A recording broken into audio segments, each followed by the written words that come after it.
آج سے 4-5 سال پہلے میں بھی آئی ٹی کی فیلڈ میں تھا، سافٹ ویئر انجینئر اپنے کام میں لگے ہوئے، کبھی سوچا بھی نہیں تھا، لیکن کچھ ایسا اتفاق ہوا کہ تھوڑا سا اسٹڈی کرنے کا موقع ملا، تھوڑی سی آنکھیں کھلیں، تو ہم تو نارمل لائف میں چل رہے تھے، پھر ہمیں ریئلائز ہوا کہ ہم کدھر چل رہے ہیں۔ جب قرآن و حدیث کو اسٹڈی کرنے کی کوشش کی تو پتہ چلا کہ ایک بھی نشانی قیامت کی، ایک بھی نشانی جو بتائی گئی ہے علامات صغریٰ وہ باقی نہیں ہے، ساری کی ساری ہو چکی ہیں۔ اگر کسی کو کسی اسپیسیفک نشانی کے بارے میں کوشچن ہے تو مجھے بھی بتائیں۔ اول تو مطلب جو میں نے اسٹڈی کیا ہے مجھے تو تقریباً سب بھی ملی ہیں۔ تو ایک دن ایک صاحب کہنے لگے آپ تو کہہ رہے ہیں ساری ہو گئی ہیں، پیلے جھنڈے نہیں کہیں سے نکلے۔ تو میں نے کہا پیلے جھنڈے تو وہ رابعہ ابھی نکلے تھے مصر میں، جب صدر مرسی کی حکومت انہوں نے گرائی تھی تو وہاں پہ پیلے جھنڈے رابعہ کا نشان انہوں نے بنایا تھا اور بڑی احتجاج کی تھی، وہاں سے پیلے جھنڈے نکلے تھے۔ پھر ایک اور صاحب کہنے لگے کہ دخان نہیں آئی جی، دھواں ہوگا جو زمین کو اپنی لپیٹ میں لے لے گا۔ میں نے بتایا کہ دخان تو اللہ واللہ عالم، ہم عقل کل نہیں ہیں، لیکن دیکھیں ہم نے تو وہ دیکھنا ہے کہ جو ہماری سمجھ میں بات آتی ہے۔ آج سے 7-8 سال پہلے ہم بھی اسی پنجاب میں رہتے ہیں، اسی دنیا میں رہتے ہیں، دھند ضرور ہوتی تھی، دھواں بھی ہوتا تھا، دھواں اسموگ نہیں ہوتا تھا کہ وہ پورے لپیٹ میں لے لیتا ہے۔ دھواں تو ایسے ہوتا ہے نا دور سے نظر آئے، دخان ایسا ہے کہ یخشى الناس، قرآن میں اللہ نے فرمایا یوم تأتی السماء بدخان مبین یخشى الناس ھذا عذاب علیم، وہ بھی برا ہو گیا۔ پھر کیا رہ گیا؟ پھر انہوں نے کہا عربوں میں شرک آ جائے گا، وہ تو نہیں آیا۔ تو میں نے کہا میں بھی سوچتا تھا نہیں آیا، بلکہ جب میں یہ حدیث پڑھ رہا تھا تو میرے ذہن میں یہ تھا کہ پتہ نہیں عربوں میں شرک پتہ نہیں کب آئے گا۔ سب سے زیادہ قرآن حدیث وہاں پڑھا جاتا ہے، حرمین شریفین وہاں پہ ہیں، عبادات وہاں پہ ہوتی ہیں، مساجد رمضان میں وہاں بھری ہوئی ہوتی ہیں، تو پتہ نہیں کب ہوگا۔ اتفاق کی بات ہے کہ میرا نہیں خیال کہ ہفتہ گزرا ہوگا یا کچھ، تو وہ خبر آئی کہ وہ انہوں نے یو اے ای میں مندر بنایا ہے اتنا بڑا، اور باقاعدہ نعوذ باللہ اس کی پوجا کر کے انہوں نے اس کی افتتاح کیا۔ عجیب لگا کہ اتنی جلدی کہ جب آپ حدیث پڑھتے ہیں تو آپ کو لگتا ہے کہ عربوں میں شرک لوٹ آئے گا، پتہ نہیں، یہ تو بہت ہی مشکل بات لگتی ہے۔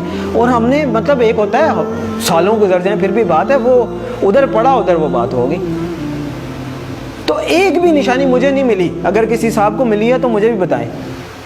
اس کا مطلب ہے علامات صغریٰ ساری پوری ہو گئی ہیں، اب علامات کبریٰ کا وقت ہے۔ پہلی علامات کبریٰ میں سے پہلی کیا ہے؟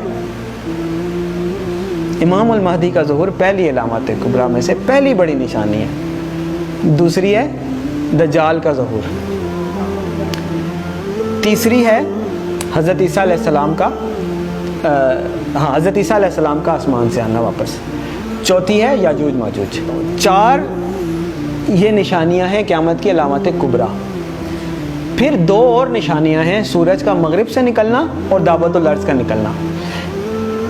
کیٹیگرائزیشن یہ حدیث میں نہیں ہے کہ 4 نشانیاں ہیں یا 5 ہیں، ویسے بتایا گیا ہے، اس کو پھر علماء نے اپنے حساب سے، جیسے میں نے پہلے آپ کو بتائی دخان ہو گیا یا مختلف رابعہ ہو گئے، پہلی پیلے جھنڈے ہو گئے، یہ وہ ان کو علامات صغریٰ کہا گیا ہے، چھوٹی نشانیاں، اور یہ جو ابھی میں نے 4 آپ کو گنوائی ہیں نا علامات کبریٰ کے طور پہ کیٹیگرائز کیا گیا ہے۔ لیکن یہ جو باقی 2 ہیں میں ان کو علامات کبریٰ میں کیٹیگرائز نہیں کرتا، میری اپنی ایک کیٹیگرائزیشن ہے۔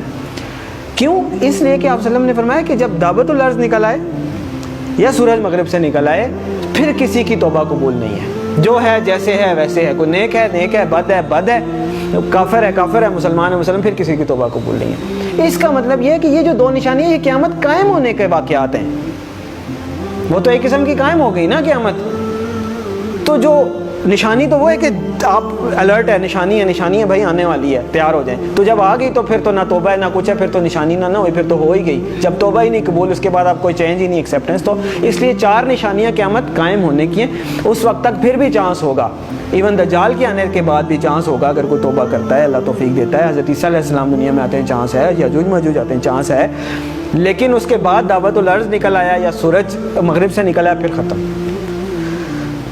تو علامات صغریٰ ساری پوری ہو گئی، علامات کبریٰ کا وقت، اور علامات کبریٰ میں سب سے پہلے امام المہدی کا ظہور ہے۔ اور میرے بھائیوں، میرے پاس مطلب وہ اذان دینے والی بات ہے کہ وہ مؤذن اذان دیتا ہے نا، وہ کبھی کوئی 1-2 بندے آتے ہیں، کبھی کوئی بھی نہیں آتا، میرے بس میں نہیں ہے کہ میں چیخ کے بولوں کدھر سو رہے ہو کدھر جا رہے ہو، اور نکل آؤ روٹی کپڑا مکان سے، اور میری جاب، میری گاڑی، میرا بچہ، میرا پلاٹ نہیں. اور پتہ نہیں قیامت میں نے آپ لوگوں کو حدیث سنائی ہے، آنکھیں کھولیں، اور پتہ نہیں قیامت میں کتنے سال رہ گئے ہیں، شاید ہم پتہ نہیں اگلی جنریشن آئے بھی کہ نہ آئے. اور بعض لوگ کہتے ہیں پتہ نہیں پاگل ہے، سب کو ایسے لگتا تھا قیامت آنے والی ہے. نہیں، حدیث میں آپ صلی اللہ علیہ وسلم نے فرمایا کہ میں اللہ سے امید کرتا ہوں کہ میری امت کو آدھے دن کا وقت تو دے ہی دے گا اللہ تعالیٰ. صحابہ نے فرمایا آدھے دن سے کیا مراد ہے؟ تو آپ صلی اللہ علیہ وسلم نے فرمایا 500 سال. اور یہ قرآن سے بھی ثابت ہے کہ اللہ کے ہاں ایک دن ہمارے 1000 دنوں کے برابر ہوتا ہے. تو علامہ سیوطی بہت بڑے حدیث کے مفسر گزرے ہیں. لوگ کہتے ہیں آپ علامہ سیوطی کے اس پہ کیوں جا رہے ہیں؟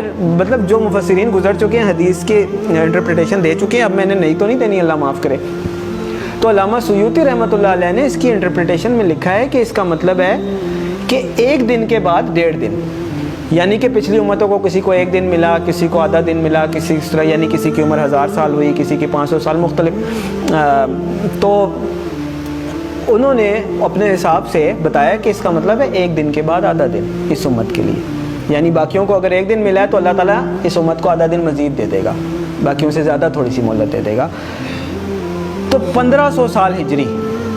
او بھائی کدھر بیٹھے ہیں ہم؟ 1443 ہی ہے نا. تو گنتی کا حساب لگا لیں، 60 سال پورے نہیں رہتے. میں نہیں کہہ رہا. تو اس کا مطلب یہ ہے کہ تھوڑا سا، میں یہ نہیں کہہ رہا کہ 60 سال میں ہی آ جائے گی. یعنی اللہ تعالیٰ نے اگر آدھے دن کی مہلت دینی ہے، اللہ کی مرضی، تھوڑا بہت آگے پیچھے بھی ہو سکتا ہے. لیکن سمجھنے کی بات ہے کہ ہم بالکل ایج پہ کھڑے ہیں، گرنے لگے نیچے، اور دیکھ پیچھے جا رہے ہیں، دیکھ پیچھے جا رہے ہیں. وہ کہتے ہیں نا کہ سامان 100 برس کا پل کی خبر